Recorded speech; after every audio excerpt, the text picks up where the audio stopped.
वह सब कुछ करो जो तुम्हें करना है, लेकिन लालच से नहीं, अहंकार से नहीं, वासना से नहीं, ईर्ष्या से नहीं, बल्कि प्रेम, करुणा, नम्रता और भक्ति के साथ। नरक के 3 द्वार हैं, काम, क्रोध और लोभ। जो व्यक्ति कामी प्रवृत्ति का होता हो, जिसके मन में लोभ होता है और जो अत्यधिक क्रोधी स्वभाव का होता है, उसके लिए नरक के द्वार सदैव खुले होते हैं।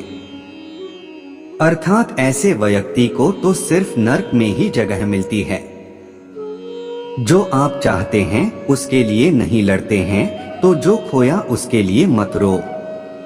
मनुष्य सब कुछ चाहता है पर सब कुछ उसे नहीं मिल सकता।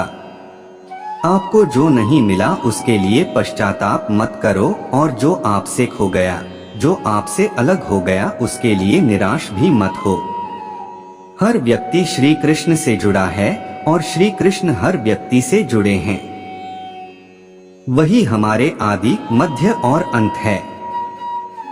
मैं सभी प्राणियों के हृदय में स्थित आत्मा हूँ। मैं सभी प्राणियों का आदि, मध्य और अंत भी हूँ। ठंड या गर्मी, सुख या दर्द का अनुभव करें। ये अनुभव क्षणभंगुर हैं, वे आते हैं और जाते हैं। उन्हें धैर्य पूर्वक सहन करें। समय एक सा नहीं रहता। आज दुख है तो कल सुख भी आएंगे, और सुख के बाद दुख भी आना स्वाभाविक है। आपको पूरे धैर्य और श्री कृष्ण पर विश्वास के साथ अपना जीवन निर्वाह करना चाहिए। सत्य कभी नष्ट नहीं हो सकता। अच्छा करने से नहीं डरना चाहिए। लोग अक्सर सच कहने से बचते हैं या डरते हैं, पर सत्य कभी छुप नहीं सकता और न ही कभी मिट सकता है। कितना भी छुपा ले पर सच तो उजागर हो ही जाएगा। इसलिए जो बात सच पर आधारित हो उसे करने या कहने और मानने से कभी नहीं डरना चाहिए। इस शरीर का मोह मत करो, यह तो माटी है, माटी में मिल जाएगा। अमर तो आत्मा है जो परमात्मा में मिल जाएगी। लोग अपने शरीर को सुंदर बनाने में लगे रहते हैं, पर आत्मा की सुंदरता शरीर की सुंदरता से कहीं ज्यादा महत्वपूर्ण है। शरीर तो नश्वर है, मिट्टी ही तो है, तो मिट्टी में ही मिल जाता है, पर आत्मा अमर है, इसलिए आत्मा की सुंदरता पर ध्यान दो। आत्मा की सुंदरता अपने को श्री कृष्ण में लीन करने में मिलती है। जो होता है अच्छे के लिए होता है। कभी कभी विपरीत परिस्थितियां हमारी वर्तमान स्थिति को अच्छा करने के लिए आती हैं। मन चंचल है, इसे और संयमित करना कठिन है, लेकिन यह अभ्यास से वश में हो जाता है। श्री कृष्ण उन्हीं के हैं जो श्री कृष्ण के हैं। भगवान तो बस प्रेम भक्ति के भूखे हैं। जो भी उनकी भक्ति में लीन होता है, जो भी प्रेम से उन्हें याद करता है, वो सदैव उसका कल्याण करते हैं। जब भी आप कोई बुरा कार्य करते हो या अच्छा कार्य करते हो, आपको लगता है कि कोई देख नहीं रहा, तो यहाँ श्री कृष्ण कहते हैं कि तुम जो कुछ भी कर रहे हो, मेरी दृष्टि सदैव तुम पर है। इसलिए आप यह मत समझे कि आप अकेले हैं, आपके साथ श्री कृष्ण सदैव हैं। जो कुछ हुआ अच्छे के लिए हुआ। जो हो रहा है अच्छे के लिए हो रहा है। जो होगा वह भी अच्छे के लिए ही होगा। तो सकारात्मक रहो और अपना कर्म करो। हमारी सफलता और असफलता इस बात पर निर्भर करती है कि हम खुद पर कितना विश्वास करते हैं। व्यक्ति जो चाहे बन सकता है, यदि पूरे विश्वास के साथ अपने लक्ष्य पर लगातार चलता रहे। कहते हैं मन के हारे हार है और मन के जीते जीत। जिस प्रकार सकारात्मक विचारों से सफलता मिलती है, उसी प्रकार नकारात्मक विचार असफलता के मार्ग की ओर अग्रसर करते हैं। क्योंकि जैसा हम सोचते हैं वैसे ही हम बनते जाते हैं, और अपने विचारों के माध्यम से ही हमें नकारात्मक और सकारात्मक परिणाम मिलते हैं। मनुष्य ही एक ऐसा प्राणी है जो कर्म करता है, इसलिए कर्म करना प्रत्येक व्यक्ति का धर्म भी है। कर्म करने वाला व्यक्ति ही कर्मवीर कहलाता है। इसलिए कार्य करते रहना खाली बैठे रहने से हमेशा बेहतर होता है। न तो समय रुकता है और न ही एक सा रहता है। बुरा समय हो या अच्छा समय बदलता जरूर है। आज बुरा है तो कल अच्छा, और अच्छा तो फिर बुरा समय जरूर आएगा। सुख के बाद दुख और दुख के बाद सुख आते जाते रहते हैं। इसलिए इस पर हमारा कोई वश नहीं है, लेकिन कर्म पर हमारा वश जरूर है। आप सिर्फ कर्म करिए, फल की चिंता किए बगैर। समय आने पर फल जरूर मिलेगा। जो अज्ञानी व्यक्ति होता है वो यह गलतफहमी पाल लेता है कि मैं करता हूँ, सभी कार्य मेरे द्वारा किए जा रहे हैं, ऐसा जान उसमें अहंकार घर कर लेता है। परंतु इस सृष्टि में जो भी हो रहा है वो तो प्रकृति द्वारा किए जा रहे हैं। अज्ञानता के कारण व्यक्ति में जो मैं का अहंकार जन्म ले लेता है तो उसका पतन होना निश्चित है। श्री कृष्ण कहते हैं कि वो किसी के भी भाग्य के निर्माता नहीं है, व्यक्ति खुद ही अपना भाग्य लिखता है। आप जैसा बीज बोएंगे आप वैसे ही फसल ही काटेंगे। आप जैसा कर्म करेंगे आपको वैसे ही परिणाम मिलेंगे। यदि विद्यार्थी मन लगाकर पढ़ाई करेंगे तो परीक्षा में सफल होंगे। इसलिए हर व्यक्ति का भाग्य तभी बदलेगा जब वो ऐसे कर्म करेगा।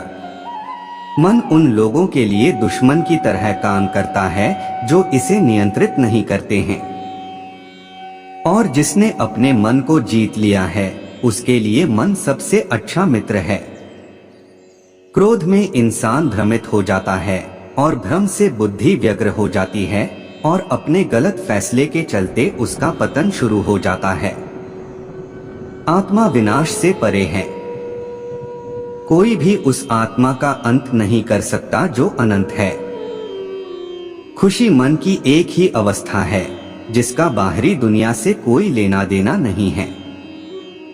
कोई भी व्यक्ति जो अच्छा काम करता है उसका कभी भी बुरा अंत नहीं होगा, चाहे यहाँ या आने वाले संसार में। अपने भीतर पीछे मुड़कर मैं बार बार रचना करता हूँ। हम वही देखते हैं जो हम हैं, और हम वही हैं जो हम देखते हैं। जो हुआ अच्छा हुआ, जो भी हो रहा है वो अच्छा ही हो रहा है, और जो होगा वो भी अच्छा ही होगा। क्या गया है तुम्हारा जो तुम रोते हो? तुम इस संसार में क्या लाए हो जो तुमने खो दिया? तुमने क्या पैदा किया जो खो दिया? क्योंकि तुमने जो भी लिया यही से तो लिया, जो भी दिया यही पर दिया। आज जिसे तुम अपना कह रहे हो कल किसी और का था और परसों किसी और का होगा, फिर क्यों रोते हो? यह प्रकृति है जो सभी गतियों का कारण बनती है। अहंकार से मोहित मूर्ख उस धारणा को धारण करता है जो कहती है मैंने किया। गर्मी और ठंड, सुख और दर्द की भावना इंद्रियों के अपनी वस्तुओं के संपर्क के कारण होती है। वे आते हैं और चले जाते हैं चिरकाल तक। आपको उन्हें स्वीकार करना चाहिए। पूर्ण लगन के साथ अपना कार्य करो, लेकिन उसके फल की इच्छा मत करो, क्योंकि जब आप फल की इच्छा करते हैं तब कहीं न कहीं आप अपने कार्य में पूर्ण रूप से समर्पित नहीं हो पाते। गति के लिए चरणों पर ध्यान देना आवश्यक है, किंतु प्रगति के लिए सदैव आचरण पर ही ध्यान देना चाहिए। जिसका मन उसके वश में नहीं है उसके लिए उसका मन शत्रु के समान है। वो मूर्ख हैं जो प्रेम को बकवास कहते हैं। प्रेम इस दुनिया की जड़ है जिससे दुनिया बनी है। अपनी इच्छा की शक्ति से अपने आप को नया आकार दें। अपने आप को कभी भी स्वेच्छा से नीचा न होने दें।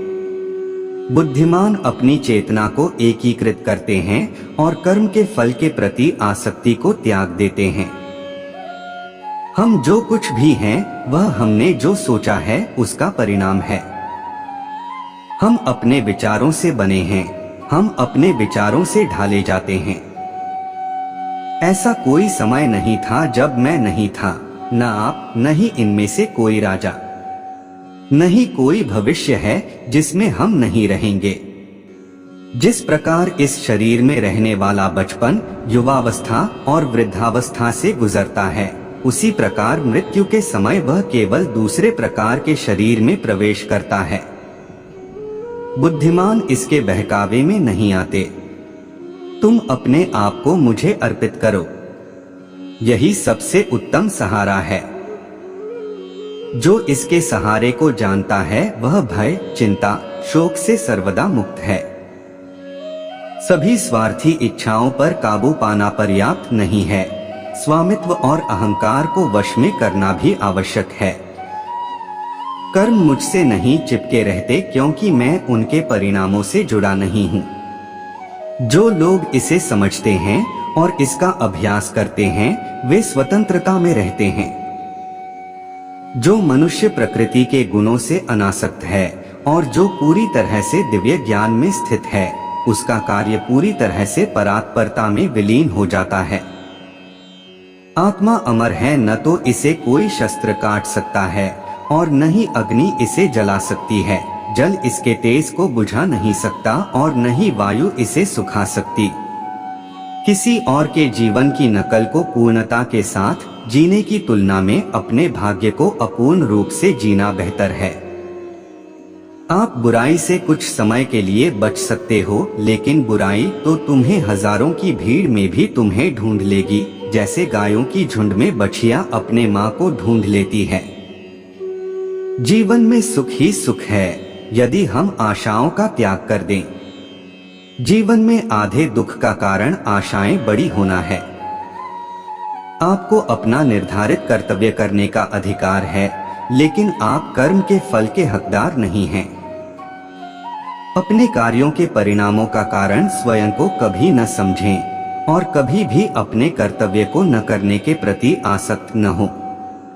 चाहे बुरा ही क्यों न लग जाए, पर ऐसा सत्य जरूर बोलिए, लेकिन ऐसा झूठ मत बोलिए जो सत्य लगे। यदि मन बेचैन है और इसे नियंत्रित करना कठिन है, लेकिन अभ्यास के द्वारा इसे वश में किया जा सकता है।